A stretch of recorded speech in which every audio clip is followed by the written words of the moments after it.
This is probably the most confident I've been in the Detroit Lions ever. Sheila Hamp, her involvement is very important because she really tried to go out and find the best people for the Detroit Lions. The Detroit Lions are the best ownership group in Detroit. That's right, I said it.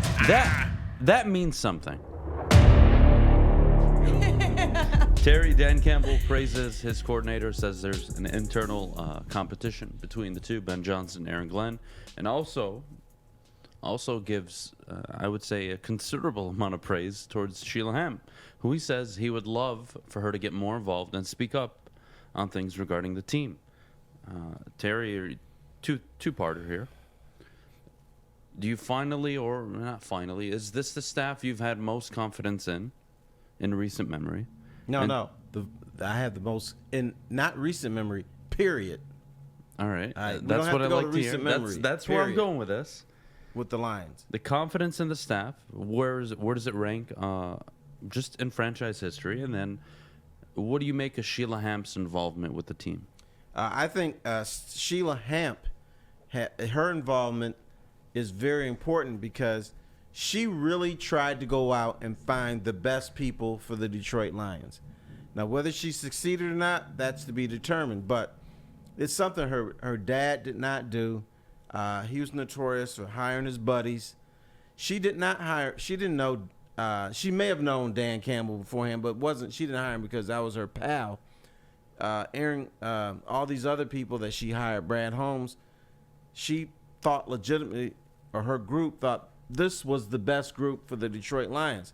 So I got to give her praise there. And I will go a step further. Maybe it's not saying much, but the Detroit Lions ownership and leadership group is the best in the city of Detroit with the pro teams. I've never been able to say that. And I've never said that, but first time in history, the Detroit Lions are the best ownership group in Detroit. Now, you can say, well, all the teams are losing, but the Lions are losing too, but they're going to get out of this funk because you got like a guy like Brad Holmes, who, by the way, I did see the little draft day video, who's building the team the way he wants to and is being allowed to do that. He's not cutting corners. If he was cutting corners and had a time clock on him, he would make some wacky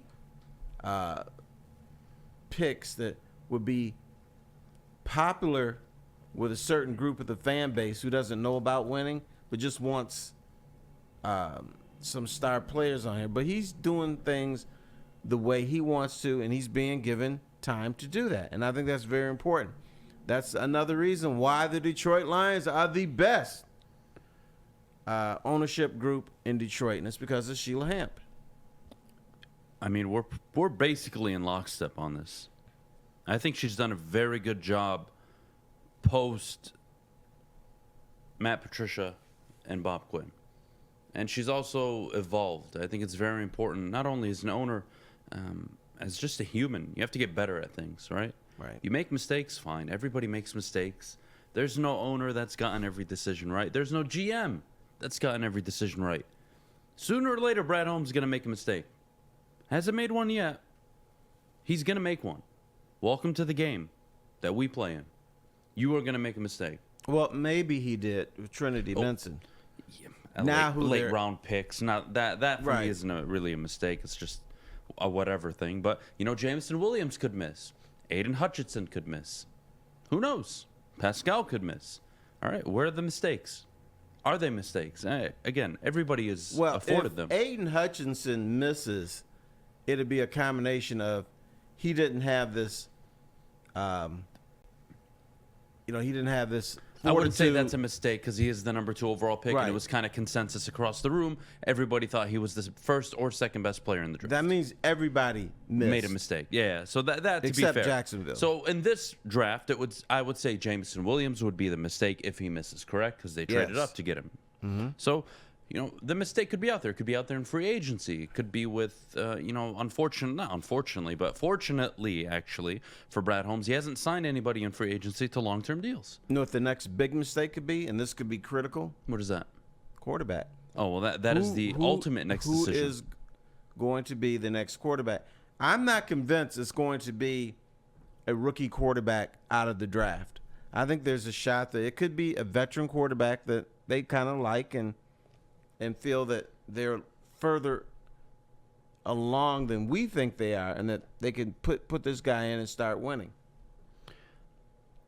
This is probably the most confident I've been in the Detroit Lions ever. And again, Terry, let's just call it what it is. Well, Terry and Adam, last year they were 3-13-1. How are you consuming all this Kool-Aid going into the year? Where is it coming from, Terry? I can't speak for you, so I'll let you say it. But I don't think it's Kool-Aid. It is me saying I'm seeing the Lions doing things that real franchises doing. Thank you. For the first time in my life. I mean, they clown for years. And there's a huge segment of the fan base. Hey, next year, we're going to get him next year. Watch him. This guy you say he can't play, he's going to surprise you. And guess what? He never surprises me. Oh, this team's going to surprise you next year. I'm so glad you said that. I said, why? I really they don't am. have talent. It's very important to understand, too, Maddie, with Terry. Terry's been around for all of it. Terry's seen it from the 90s to the early 2000s to the 2010s, and now we're in the 2020s. He's been there, done that. And when Terry Foster says, yeah, they're operating like normal franchises, put the camera on Terry. Flex. It's all good, Terry. That's right. I said it. That means something. And look, are they going to be a 12-win, 13-win team this year? Probably not. Very likely not. I would probably bet the mortgage on it. They'll be bad again this year. They'll be better than last year, but they won't be great. They won't be very good. They might just be good. Good being 8-9 wins. They're just good. They're average. Solid. Middle of the pack. They're just average. All right, fine.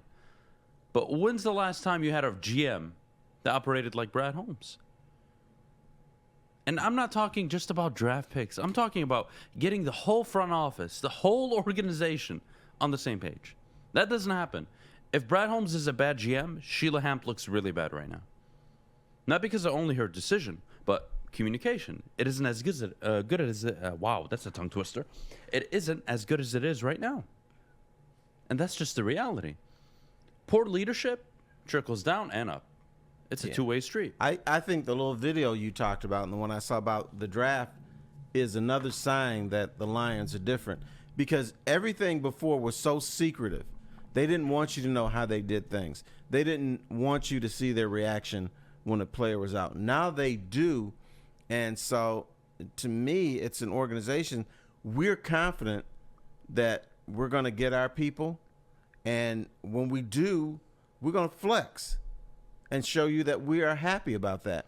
Before, the Lions are always, yeah, we got the guy that we wanted. And they mumble, this guy's good, he's good. But they didn't really mean it. Or they didn't know. They never knew. They never knew what they were doing. And when a guy comes from LA, which is a very respected franchise at the moment, and he worked both when it was garbage and when it got really good. Right. He was there. And he was part of the front offices that drafted all that talent, that when Sean McVay walked in, it was like, just give me one draft free agency and I'll turn this thing into a winner, which he did right away. Right. And that to me is fascinating. So, yeah, you brought it up earlier that the big decision is quarterback. Yeah, I mean, that's every GM's decision. That's the biggest one for every GM. If you don't walk into a situation with the quarterback, that is priority 1, 2, 3, 4, and 5. Get the quarterback right. At the right time. Now, let me just say something else. If Brad Holmes was under a time clock or he felt pressured to show something to Sheila Hamp, to show something to Lions fans, you know what he would have done? He would have drafted a quarterback at 2. He would have drafted Malik Willis. Yep. And what does that say, though, about ownership, too? Right? You need to feel confident. They're not meddling. Because in the past, I'm convinced some of the GMs wanted to go somewhere else, and the Fords were like, no, we need a quarterback. We need to show fans that we have a quarterback. So they just did whatever they had to do. Just to qualify mistakes, just so you guys understand what I mean by mistakes, you can have a Trinity Benson issue, a Perriman issue. That's fine. That's not a mistake. A mistake is drafting Eric Ebron. A mistake is trading Darius Slay. A mistake is giving a bad contract to an individual. Those are mistakes. Not a bunch of nobodies that you never see on the field that don't cost the team a damn thing. All right? It's something that's going to hurt you. That's going to impact your franchise for the long term. Oh, I don't know, drafting Jeff Okudah at 3 when you knew your quarterback was 1 foot out the door. Oh yeah, oh. That's the absolute perfect example of a bad decision. And like you said, Sheila's not meddling, and I think that's super important from an owner. I think it's also important that Brad Holmes, let's just call it what it is, he has everybody believing in him. That's a tough thing to do when you're the Detroit Lions GM. It is.